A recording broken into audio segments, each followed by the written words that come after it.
Ну, я обыкновенный человек, что рассказывать. Учился, служил, работал.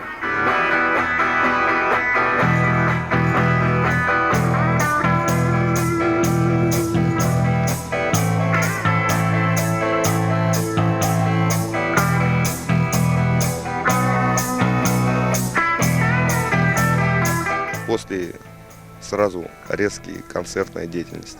Хотел что-то сделать такое резкое, просто попугать толпу.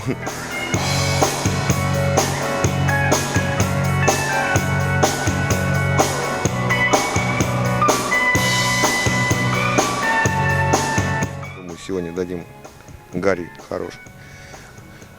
А люди останутся довольны.